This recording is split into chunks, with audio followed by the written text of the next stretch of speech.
So with breathing, less is more. And it's always, good breathing is always described in terms of being effortless.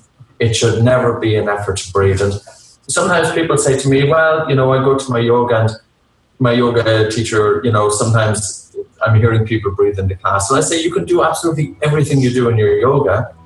Just soften the breath, and try not to hear yourself breathe during rest. It doesn't make sense to hear your breathing during rest.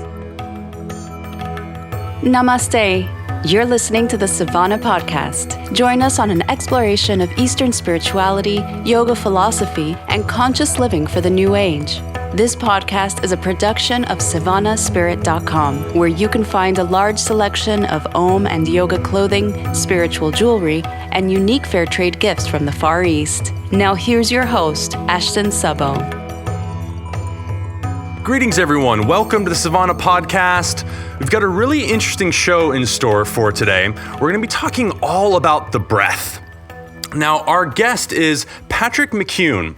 He is an author and a teacher. And I'll say that when I first came across his work, I was a little put into shock about some of the things that he was saying. A lot of what I heard in that first time was very different, was very contrary to what we hear a lot in yoga. So I went out and I purchased one of his books. I started looking into him more and recognized that actually what he's doing is much of the similar type of work that a lot of my pranayama teachers are doing. So that while that first statement, I was like, oh my gosh, this is completely blowing up my world, and we'll get into that. He's actually, there's a lot of similarities between the work that he does that we talk about within Taoist practice, with Indian yoga. So I'm excited to have him on the show. He's got a lot of interesting opinions and science to talk about the things. So it should be a very interesting chat, and I hope you all enjoy it as well. Patrick, welcome to the show. Thanks very much, Ashton. Yes, I think we have a lot to talk about, and it's always delightful, exploring different aspects, and especially when it comes to the breath. There's a lot of information out there, and I think it's important to kind of narrow down exactly where we want to go with it. Absolutely. And perhaps you could tell some of our guests a little bit about your background, how you got involved with the work that you do. Sure. I came into it completely by accident. I graduated from university with a degree in economics and social studies. I never expected to be teaching breathing. And at the time I had asthma, and I had asthma from a young age right up into my mid-20s. And I also had undiagnosed sleep apnea, so I was tired all the time, but I kind of accepted and learned to live with what I had. And I never really connected with my breath. My nose was always blocked. I was a chronic mouth breather, and I was a heavy breather. And it was in 1997, I heard of this. It was an article that was in an Irish newspaper about the work of a Russian doctor. And he said two things. He said it's so important to breathe through your nose, and it's very important to breathe lightly or breathe less. So there was an exercise that he had was to hold your breath to decongest your nose. And I started practicing his exercise, and I was able to open up my nose and able to start breathing through it. So within a few days, first of all, I was having a better night's sleep than I had ever had before, because I was breathing through my nose. I was also feeling calmer, and my asthma, it made a huge difference in my asthma.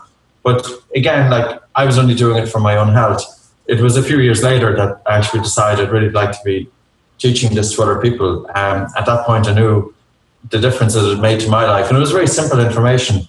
And all of this information is entirely based in medical science. It was developed by a Russian doctor.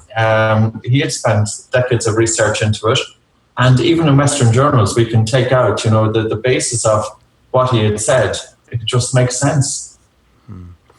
Well, and I think one of the things that comes so clear through your work is that it's not really that we're breathing that is where any emphasis needs to be. It's how we're breathing, because how we're breathing is really going to impact the actual things that breath is looking to accomplish. And so that's really what you get into in your work. So I love to start with the kind of big question, though, because that's actually where I started. And now we in yoga hear all the time that people are not breathing enough. They need to breathe more. They need to take deeper breaths.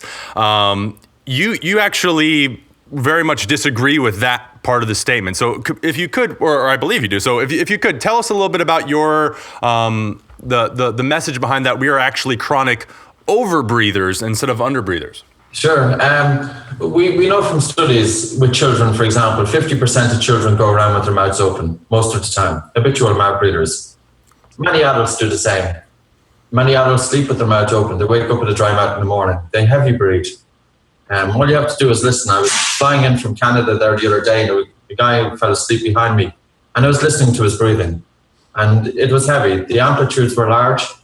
The respiratory rate was fairly quick. He wasn't having a panic attack or anything, but it was quick. And there were no natural pauses between breaths.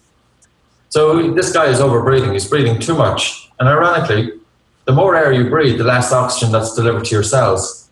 We have to accept that as human beings, we survive on food, water, and air. And we must eat a certain amount of food every day, not too much, not too little. We must drink a certain amount of water every day, not too much, not too little. But we also need to breathe a certain amount of air every minute, every hour, every day. Not too much, not too little. Now, the word deep, in terms of deep breath, is correct. It means using your diaphragm. And when you breathe through your nose, you carry a gas called nitric oxide that's released from the sinuses which surround the nasal cavity. And with each breath that you take, you carry this nitric oxide into your lungs. And nitric oxide improves what's called ventilation perfusion. In other words, when you breathe, you want oxygen to meet with the blood in the lungs. So it can be transported to the heart, and the oxygen then is released to the cells. So a deep breath is actually correct, and a deep breath means a diaphragmatic breath, but you don't have to take a big breath when you take a deep breath. So a lot of people, there's a misinformation out there. If you tell somebody to take a deep breath, they suddenly start breathing more. But breathing more is no good, because modern life is already changing our breathing. And I think the best way sometimes to explain this is, how do we breathe when we get stressed? When we get stressed, it's an abnormal state, for instance, for the human being. Short-term stress is fine, but long-term stress is very bad. It's very bad for our health. It makes us sick. And when we get stressed, our breathing gets heavier, becomes more noticeable. It's more upper chest. We sigh more. We take larger breaths into the body. And then if we're told to take a deep breath, well, most of the time people will take this big breath, but they're already big breathing. And they usually take it in the upper chest, as you mentioned as well. That was one of the things all the time. Take a deep breath, and people create all this tension in their body.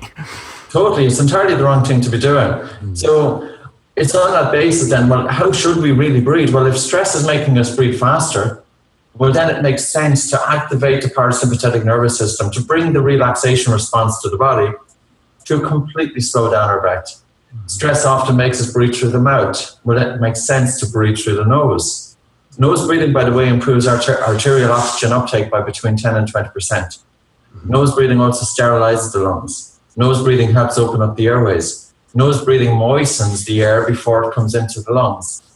Nose breathing is the key, and mouth breathing is just the wrong thing to be doing.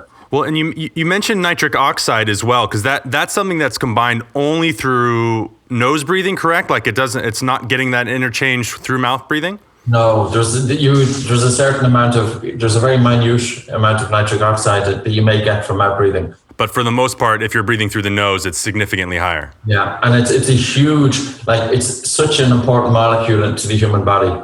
In 1992, a journal, Science, it said it was molecule of the year. It was one of the most important molecules of the human body because it unites all the major disciplines of medicine. But the nitric oxide that emanates from the paranasal sinuses into the nasal cavity, that works specifically on the lungs and improving the relationship between the ratio of blood and the ratio of air. In other words, that you have a better match between your ventilation and blood. It's called ventilation perfusion, but basically it ensures that oxygen uptake in the blood is better than what it would otherwise be. The other thing about breathing through the nose is that it actually recruits the diaphragm.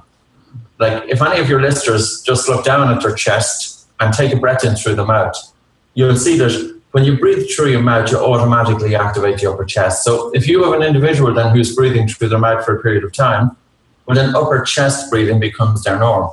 So when you start breathing through your nose, you actually start activating the diaphragm. So it recruits the diaphragm more. than mouth breathing. And then the final part of it is about the volume. How much air should you breathe? Your breathing should be light. If you've got somebody who's very unfit and they're coming up a flight of stairs, they're walking up a flight of stairs, and you'll hear their breathing. They get breathless from a very limited amount of physical exercise. And conversely, you're going to have somebody who's very fit, healthy individual, and they go up the flight of stairs and their breathing is barely noticeable. Light breathing is healthy, and breathing too much, sick people breathe too much. So it doesn't make sense for us to be telling our students to breathe more. Modern life is changing our breathing to breathe more. So we should be helping our students to counteract the effects of modern living. And ultimately with the breath, it's all about breathing lightly. So there's a few things that I want to kind of pull out of this as well that I find extremely interesting. Now, I mean, you start with the importance of the diaphragmatic breath and breathing through the nose, which is obviously something I very much agree with and support in my students. There was a book written a few years ago by a guy named William Broad, and he kind of shattered some illusions within the yoga community. One of the things that he talked about in his book was that, we hear all the time in yoga that, you need these breaths so you can get more oxygen in and make your blood all rich with oxygen. Well, the blood oxygen levels don't actually change very much, no matter how you're breathing. What changes is the CO2 levels. And that's actually what gets played around with significantly with when you're breathing. I was wondering if you could talk a little bit about perhaps even just mentioning the Bohr effect, but the role of CO2 in the regulation, not only of regular bodily functions, but in particular with how oxygen works within our blood. Sure. With normal breathing, which is about 4 to 6 liters of air per minute, our blood oxygen is saturated. The amount of blood that's saturated with oxygen is between 95 to 99%. Hemoglobin, the saturation of hemoglobin. In other words, hemoglobin is a protein within the red blood cell that carries oxygen. Oxygen is quite insoluble in the blood itself, so it relies on being carried by hemoglobin, and hemoglobin allows 70 times more oxygen to be carried. When our breathing is light, the hemoglobin is between 95 to 99% saturated with oxygen. In other words, it's almost fully saturated. If we breathe more, we cannot add any more oxygen. And even if it was just 1%, it doesn't really make any difference. Now, conversely, mouth breathers, because of poor ventilation perfusion, even though they're breathing more, there's less oxygen uptake in the blood. So mouth breathing, you would expect lower oxygen uptake, lower oxygen saturation than nose breathing. Now, when oxygen passes into the blood, it's picked up by hemoglobin. And this oxygen-rich blood then is brought to the heart. And then, of course, the heart is going to pump this oxygenated blood around the body so that the oxygen can be delivered to the cells. But the factors that cause the release of oxygen from the red blood cells to the cells, one is carbon dioxide. Now, carbon dioxide is traditionally labeled as a waste gas. However, we have to realize this. The release of oxygen from the red blood cells depends on the presence of carbon dioxide. If we breathe too hard, we lose CO2 from the lungs, and as a result, it reduces CO2 in the arterial blood. So arterial CO2 is dependent on how we breathe. The harder we breathe, the more CO2 we get rid of, and the more CO2 we get rid of, the greater the bond between oxygen and hemoglobin. I've measured thousands of individuals' blood oxygen saturation levels, and the vast majority of people are normal. And yet when I talk to these people, they're tired, they're stressed, they've no energy, they've got a lot of things, different things going on. And I say to them, the issue is not that you don't have enough oxygen in your blood, because you can easily verify how much oxygen is in your blood. A little pulse oximeter, you put it on your finger, and it'll tell you how much oxygen, how fully loaded is the hemoglobin with oxygen. So the issue is not that you don't have enough oxygen in the blood. The issue is that the oxygen in the blood isn't getting delivered to the cells, because in order to get delivered, you need carbon dioxide. So ironically, if you're breathing too hard, you're getting rid of too much CO2 and less oxygen is delivered. And that's based on what's called the oxyhemoglobin dissociation curve. It's also known as the Bohr effect. As carbon dioxide increases, pH drops. And that is the catalyst for oxygen to be released, to be offloaded from the red blood cells to the cells. Now, this is where light breathing comes in, because when we breathe through the nose and when we breathe lightly, and even more importantly, to practice slowing down our breath to the point that we feel air hunger, that signifies that there's an increase of CO2 in the blood. And the increase of CO2 in the blood is the catalyst for more oxygen to be released.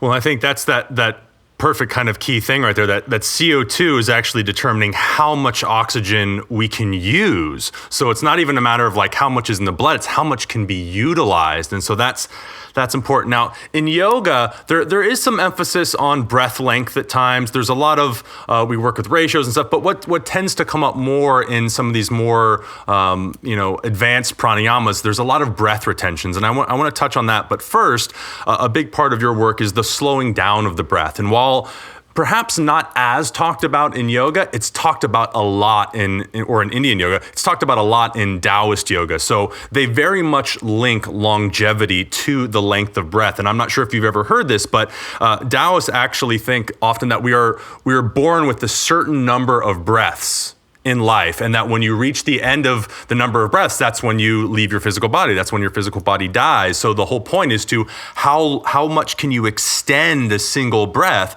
to extend your life? So there's a direct relationship between the length of the breath and the length of your life. Yes. When you're looking at the breath, I've heard that saying, man's life isn't measured by the number of years he lives, but by the number of his breaths. When you look at the breath, we consider three things. One is we consider the respiratory rate, and that's the number of breaths per minute. The second thing we consider is tidal volume, and that's the size of each breath. And the third thing we consider is the natural pause, if any, between breaths. Now, when we start practicing to slow down and to breathe less and to breathe lightly, the amount of air that we take with each breath slightly reduces, and the number of breaths that we take per minute slightly reduce. So in other words, we're taking less air into our body. With the practice of this, we reset the breathing center in the brain. As our breathing improves, the number of breaths that we're taking per minute automatically reduce. Now, my point is this. If I said to somebody, don't breathe 20 breaths per minute, instead just breathe 10. And if they just focused on the respiratory rate, but what will happen is that each breath will multiply in size to compensate in the reduction in the rate. So to give you this kind of example, say we're taking 20 breaths per minute, and each breath is a half a litre, and that's giving you a minute volume, 10 litres per minute. And if I say to that person, well, don't breathe 20 breaths, I want you to breathe 10 breaths per minute. So if they start reducing their breathing to 10 breaths per minute, well, all that will happen is that the size of each breath will increase, and the minute volume will actually remain the same. There's no change to their breathing. The key to changing the longevity of the breath is not by looking at the rate, but by actually looking at both the rate and the volume per breath. We have to consider one with the other. So we have a breath hold time. It's called a controlled pause, or in the oxygen advantage, it's called a BOAT. And it measures the length of time that you can comfortably hold your breath for. And it gives you very good feedback in terms of relative breathlessness, or how much, how heavy do you breathe? How intense is your breathing, both during rest and during physical exercise? Our aim is for individuals to improve the length of time that they can comfortably hold their breath for, because that signifies that their breathing is getting lighter. And when your breathing is good, the number of breaths per minute reduced to between 6 and 8 per minute. But most people are breathing probably 15 to 20 breaths per minute. So we are actually reducing the respiratory rate, but not by concentrating on reducing the respiratory rate. We're concentrating on the amplitude of each breath and the respiratory rate. And it's not by making mental calculations. It's by just gently softening the breath. And you're absolutely right in terms of yoga. We have a yoga instructor. She's based in the United States. Robin is her name. And she is currently writing a book, and she's going back to the ancient yoga. And what she's finding out is that the one word that was used to describe breathing was subtle, that breathing is so light. And there's the saying in Taoist yoga that your breathing should be so soft that the fine hairs within the nostrils do not move. Mm-hmm. And also in Qigong, Chris Pay, he's a grandmaster of Qigong. He said there's 3 levels to breathing. He said the first level is that the person next to you does not hear you breathe. The second level is that you do not hear yourself breathing. And the third level is that your breathing is so soft that you do not feel yourself breathing. So with breathing, less is more. And it's always, good breathing is always described in terms of being effortless. It should never be an effort to breathe. And sometimes people say to me, well, I go to my yoga and my yoga teacher, sometimes I'm hearing people breathe in the class. So I say, you can do absolutely everything you do in your yoga. Just soften the breath.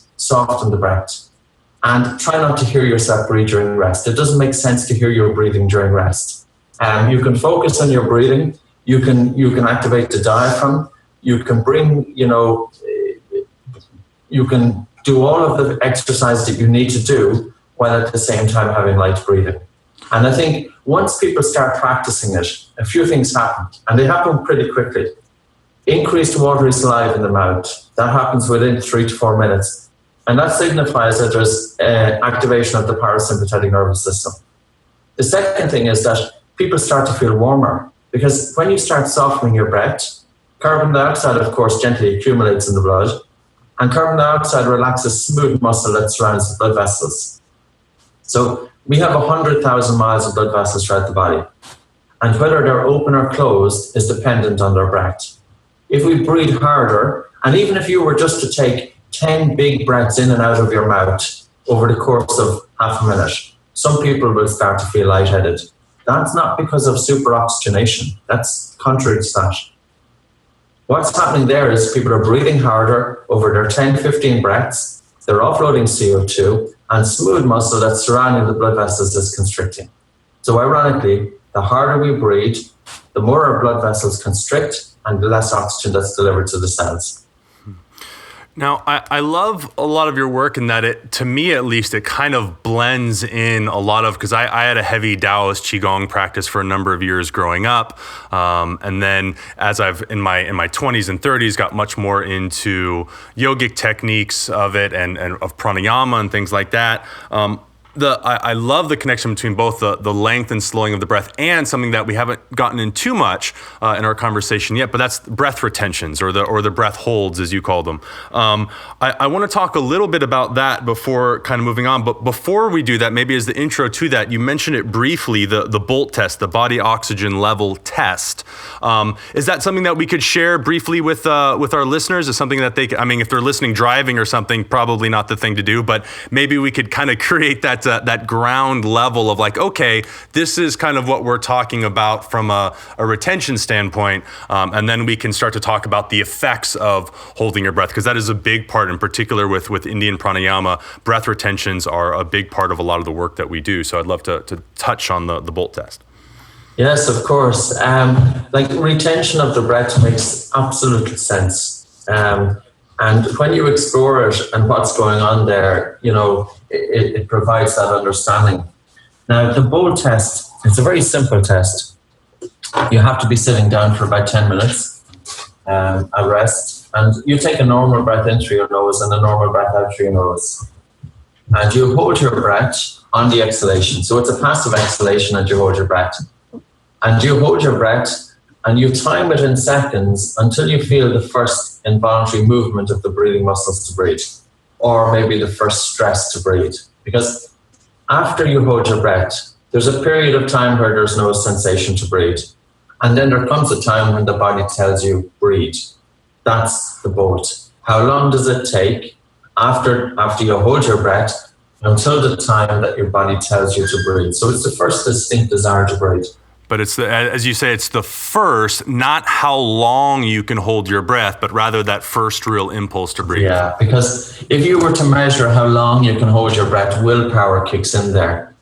And you could have an athlete with great willpower and they can hold their breath until they go blue if they want to. So that's why we can't use it. Now, we do use the longer breath holds as a measurement of the upper tolerance of breathlessness. So we do have it as a measurement, but the BOLT is a very easy measurement. It's comfortable. You're holding it only until you feel the first distinct or the first definite desire to breathe.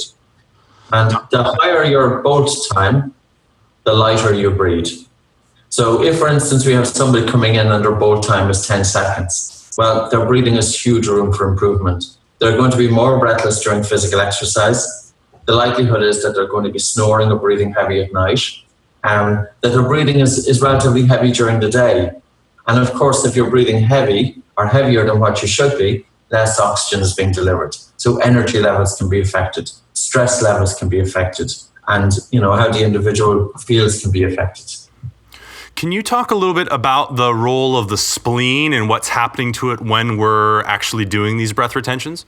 Sure. So in order to evoke, so we have an organ, it's called the spleen. It's located under the left-hand side of the diaphragm, and it's our blood bank.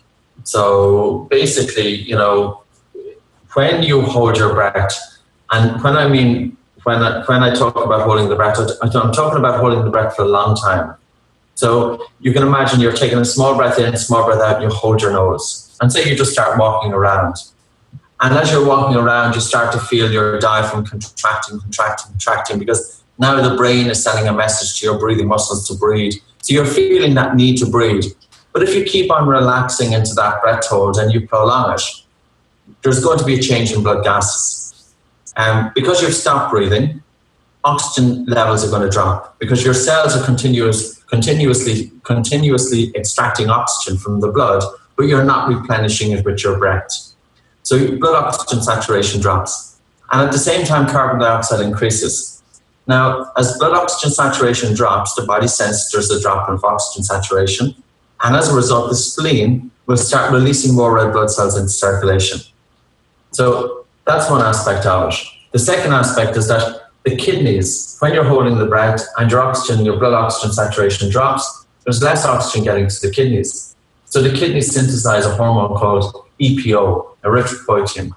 And EPO would have been used, say, for example, cyclists in the Tour de France. You take EPO, and they were taking it artificially, but they were taking it in order because it's a hormone, and EPO will send a message to the bone marrow to produce more red blood cells.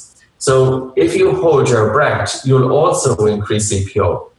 And EPO then will send a message to the bone marrow to start releasing more red blood cells into circulation. So here's two things happening. Holding of the breath causes contraction of the spleen, and holding of the breath causes EPO to increase red blood cells. So this is improving your aerobic capacity. Another aspect that's going on is that as you hold your breath, nitric oxide pools inside the nasal cavity. When you resume breathing with an inhalation. So you're carrying that nitric oxide enriched air into your lungs. And nitric oxide helps as a bronchodilator. In other words, it helps open up the airways. As you hold your breath, your respiratory center in the brain is sensing that there's a change in blood gas, and it continuously sends a message via the phrenic nerve to the diaphragm to breathe.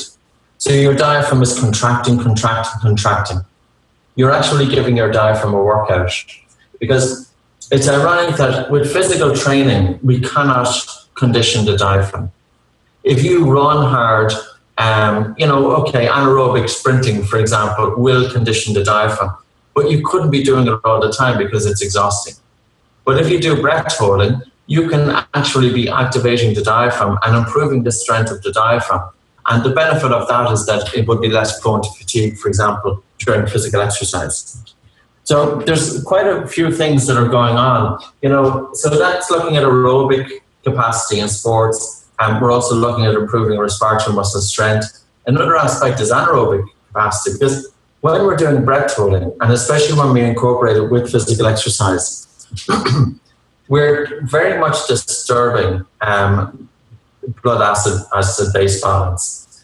So we're holding the breath, oxygen levels are dropping, there's less oxygen getting to the cells.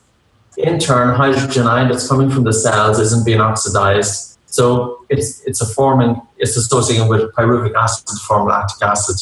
So we're holding the breath to lower oxygen saturation to deliberately increase lactic acid. By deliberately increasing lactic acid, the body then is forced to make adaptations to be able to delay it. So if you have an individual who's doing, say, sprinting or MMA fighting or boxing, or somebody who's using their anaerobic metabolism, we can delay the onset of lactic acid. by having them do breath holding to completely disturb the blood gases that causes their body to make adaptations to be able to offset it.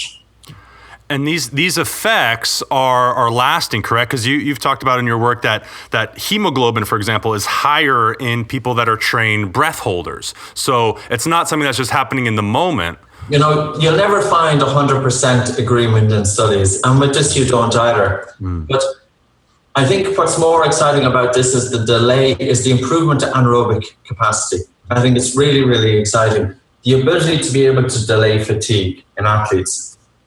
There are certainly studies showing improvements to aerobic capacity. There's a lot of studies looking at free divers, for example, who are holding their breath. And it's studies showing that people who are doing breath holding fairly regularly show higher hemoglobin. And like when I talk about doing breath holding, I'm not talking about holding the breath to the extreme. I always encourage people, when we have our students in, they wear a pulse oximeter so they can monitor that, yes, they're able to lower their oxygen saturation to below 90%, but I don't want them lowering it below 80%. Because we don't want stress, we don't want extreme. We want the individual to challenge themselves, but we just don't want that extreme, and also there's no need for it.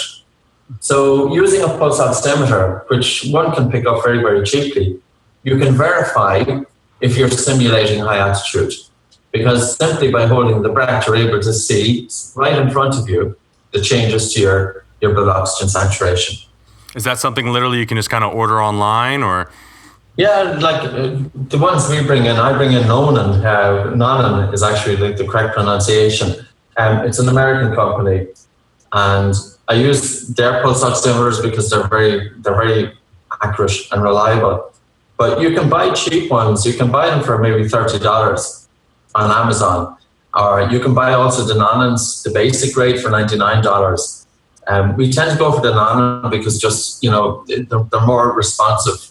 But for somebody starting off, once they know the exercises, I would encourage, even if you were to start off with a very basic pulse oximeter and observe the changes to your blood oxygen saturation. And it's to see it happening in front of you, that we can simulate a height of 15,000 feet, for example, just by holding the breath without having to leave sea level.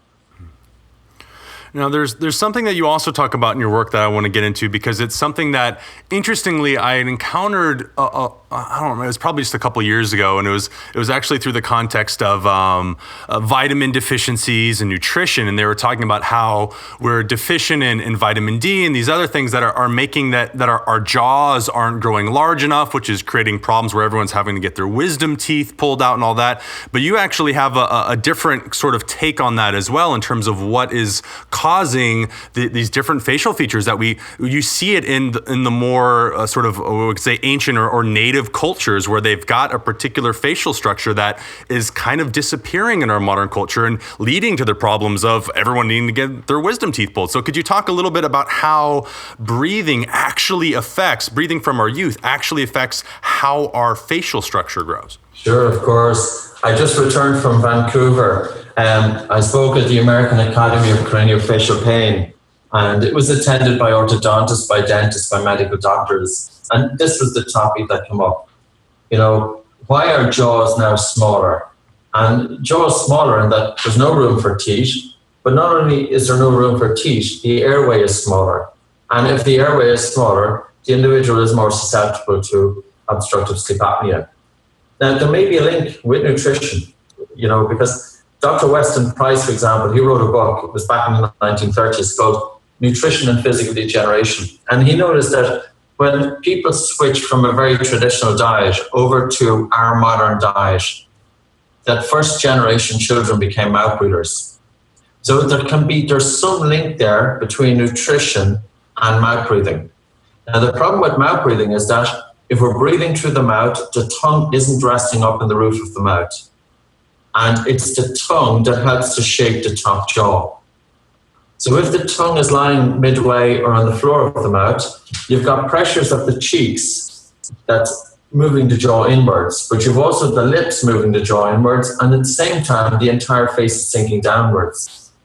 So it's been so well documented that children who mouth breathe develop longer faces, more narrower faces, their top jaw is set back, their nose looks larger, their cheekbones are flatter, they're less attractive, and their lower jaw is set back.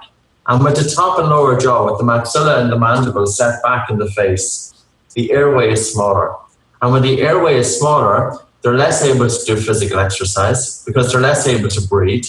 Like, even though we want efficient breathing, we also need to have a decent sized airway. And the second thing is that there's a problem with sleep apnea, and it's absolutely endemic in the United States. And it's endemic now in the Western world.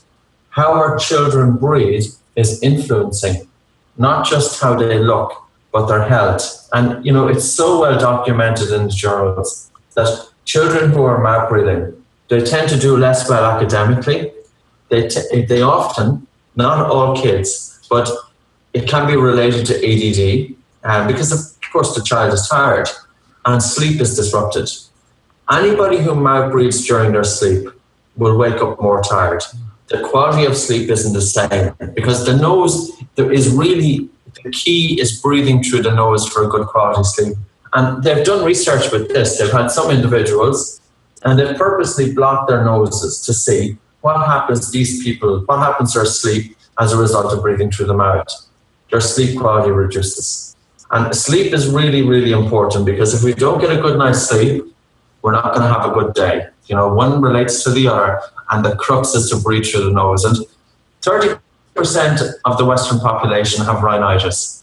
So they have issues with their nose. Their nose is more congested, or they could have a runny nose. But it's very easy to decongest your nose. As I said earlier, all you have to do is hold your breath. So when we were talking about breath holding or breath retention will actually decongest the nose. And there's a number of studies showing that it's based on carbon dioxide. That as you hold your breath, say you breathe in through your nose, you breathe out through your nose, you hold your breath, and even if you were to walk around, hold your breath for 30 seconds plus, and then breathe in through your nose and calm your breathing. And if you do that 4 or 5 times, your nose will start opening up. So the harder you breathe, the more your nose gets congested. And even with pollen outside, you'll still be able to decongest your nose. It's absolutely vital. And it's vital for our children, and it's vital for adults that if we want to have a good quality sleep, and if we want to have good quality of life and attractive facial features, nose breathing is very important. Well, it's interesting. You mentioned something, and I noticed this in your work when I was researching our talk today, and you mentioned just a couple of moments ago about the tongue at the roof of the palate. And again, that is something that it's given energetic reasons in both Taoist yoga and Indian yoga, but that's actually prevalent in both, of the necessity of having your tongue at the roof of your palate. Some Indian techniques even take it all the way back, and you try to get the tongue to rest back on the nasal cavity, which is a whole other thing. But they still very much agree with the fact that the tongue goes to the roof of the palate and the importance of it. And I think that is something that is worth mentioning because it has both energetic and physiological consequences with things. Now, you talk a lot about breathing through the nose and not breathing through the mouth. How do people start to train? So maybe we have a listener and they're like, okay, I'm hearing what you're saying. This is awesome, but I'm a total mouth breather. So sure, I can sit and I can try to consciously do it, but are there ways or means of practice so that they can habituate themselves towards less mouth breathing? Yes.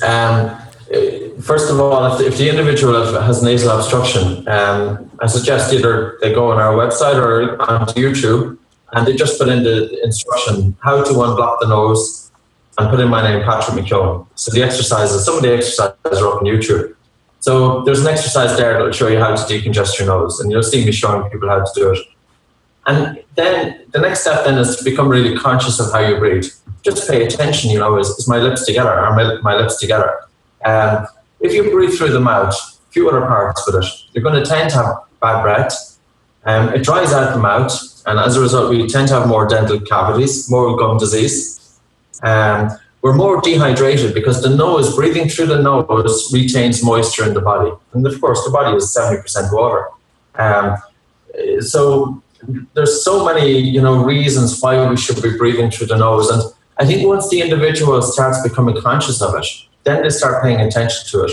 And they may notice maybe by watching TV, okay, the mouth is hanging open, but then they spot it and they gently keep the lips together. And it's not about clenching the jaws. It's about having the lips together, about having the jaws relaxed. You could have the teeth in light contact, or you could have the teeth with what's called freeway space, a small amount of space between the top jaw and the lower jaw. But becoming aware of your breathing first, decongesting the nose, nasal breathing during the day, and we encourage using a paper tape across the lips during sleep.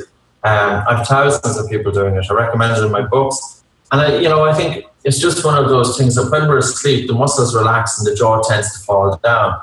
So wearing a piece of paper tape, you buy it in the drugstore, costs you a couple of bucks, and you fold it over so you can take it off easy. And just placing the tape just across the lips is only just to encourage the two lips, the lips to be together. Then the next practice would be in breathing light. And breathing light is about deliberately paying attention to your breath, following the slightly colder air coming into the nose, the slightly warmer air leaving it, and then just gently softening the breath to the point that you feel air hunger. So with that, you're resetting the breathing center in the brain so that your breathing is becoming lighter. And of course, then you're going to have less breaths per minute, longer breaths, but also a lighter, more level breath, less of an amplitude between breaths. And then there's other exercises. So I think there's a variety of options for people. We have some of the exercises. If you just put my name on YouTube, you'll get some of them there. And then there's books and there's, just a variety of resources that you can be putting into practice. Well, let's take a moment to talk about that, because I'm sure I'd happily continue our conversation and geek out with you about some of the stuff, because even as I was getting ready for this, I was watching a lot of those YouTube videos that you mentioned. What's the best way for people to get a hold of you, to connect with you? I know you've written 7 books. The Oxygen Advantage is the book that I had mentioned earlier that I had picked up. Where can people get a hold of you, find out about your trainings and all of that? Sure. For health, we have a website called buteicoclinic.com, and that's BUTEYKO clinic.com. And that's named after the Russian doctor who originally discovered the technique. And then for sports and for athletes, it's oxygenadvantage.com. And the Oxygen Advantage book, it can be applied by pretty much anybody. Anybody with an interest in even going for a walk, anybody with an interest in deciding how can you improve your breathing to get more blood flow throughout the body, and I've included as much as information as I can into the books, because I think it's really important that the awareness is put out there. And it was on that basis that I did a TEDx talk, and during the TEDx talk, it's about 16 minutes or so, I go through the effects of how we breathe, for example. I'm talking about my own life story, because I was coming from a place with no energy levels when I was 16, chronic asthma. I was going to doctors every 3 months looking for medication. I have crooked teeth, my jaws are set back. It affected my confidence levels. I was stressed.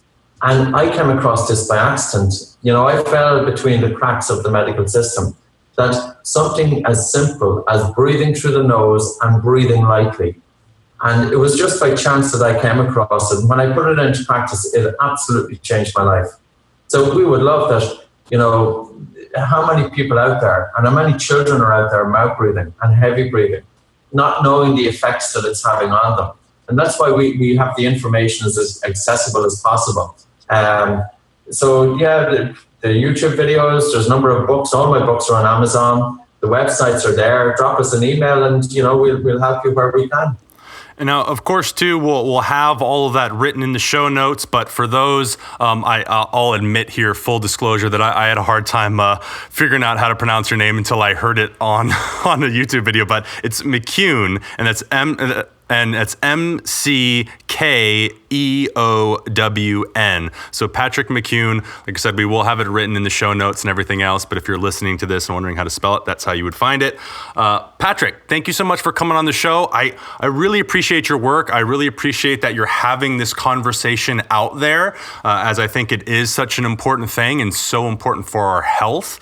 So, we didn't even really dive too much into the actual stress level conversation. That could be a whole other topic, but I think a lot of people are going to need some good regulation of stress given the political climate of the world right now and everything that's going on. So the work that you're doing is really positive and wonderful. So thank you so much, and thank you for coming on the show and chatting with us today. You're so welcome. And I think there's great similarities, in exploring this in conjunction with yoga, with Qigong, and looking to the original sources, in terms of breathing. Because if we consider meditation, when we go into a deep, deep meditation, our breath automatically starts to disappear. Mm-hmm. The purpose of meditation isn't to take big breaths. The purpose of meditation is to allow the metabolism to drop, the respiratory rate drops, the amplitude of the breath drops. And that's what we're looking at.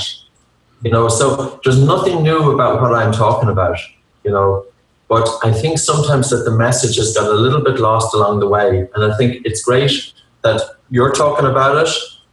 People can put it into practice and they'll see how well it can tie in with what they're doing. So thanks very much for that. Absolutely, and thank you. And for all the listeners out there, I hope your lips are sealed and you're breathing in and out through your nose at this point of the practice or part of the episode. And thank you so much for listening. I hope you all have a wonderfully present moment. Namaste. Hey everybody, if you have a spare minute, please go over to iTunes, leave us a rating and a review. We really appreciate it. And if you're on Facebook, check out our new Facebook group. It's the same name as our blog, Savannah East. Thank you so much for listening. Namaste. You've been listening to the Savannah Podcast. To find out more about Savannah, go to savannahspirit.com or follow Savannah on Facebook at facebook.com/Savannah Spirit. For daily inspiration, check out our blog at savannaheast.com. Be sure to join us next week for a new episode, and thank you for listening to the Savannah Podcast.